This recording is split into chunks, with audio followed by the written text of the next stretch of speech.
Many people think that capitalism and imperialism are the same thing, or at the very least that they're very closely connected. In fact, they're contradictory and opposed systems of economic and political organisation.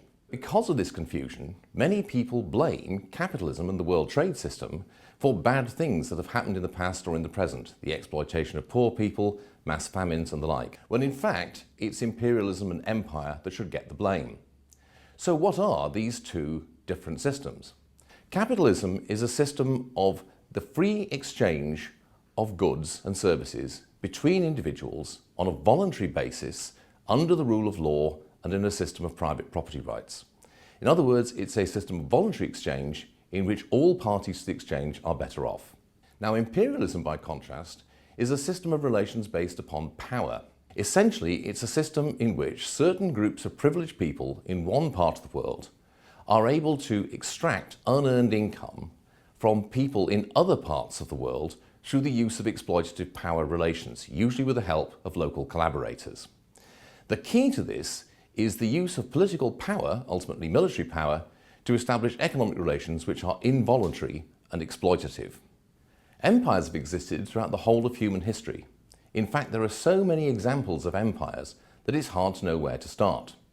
So, for example, in the early 17th century, the Dutch Republic created the Dutch East India Company. This was a way in which privileged merchants in the province of Holland in particular were able to gain monopoly rights to trade with the people of what is now Indonesia, and were able to use that and the military power of the Dutch Republic to establish exploitative and politically domineering relations over the populations of that part of the world.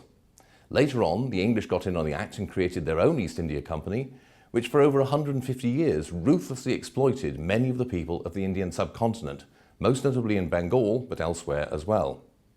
Once again, you had a politically privileged group of people, backed by the military power of the state, establishing trade relations with people in another part of the world that were not voluntary and which were highly exploitative.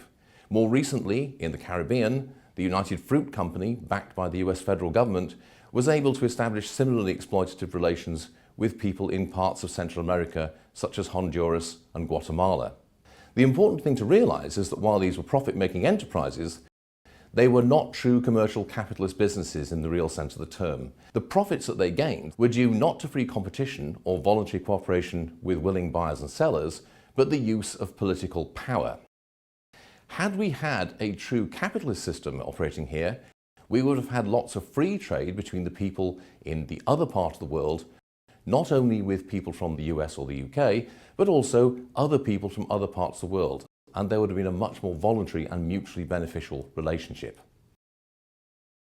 The results of imperialism are generally not very good. Not only does it lead to political corruption and the exploitation of many poor people, but it often has quite catastrophic results, such as the enormous famines which occurred in the late Victorian period in many parts of the world, in the 1890s in particular, most notably in India but also elsewhere, which are often blamed on capitalism, but which in fact were clearly the result of the policies of the British Empire and other colonial powers at the time. So the thing to take away is this: imperialism is not and never has been the highest stage of capitalism. For one thing, empires have existed long before capitalism came into existence. Capitalism and imperialism are not complementary, but contradictory and hostile systems of political, economic and social organisation. Where one of them flourishes, the other has to decline. I hope you really enjoyed this. Click on one of these links here to watch more and learn more. If you want to do more and more than watch videos, then click on these links here to find out about more student opportunities.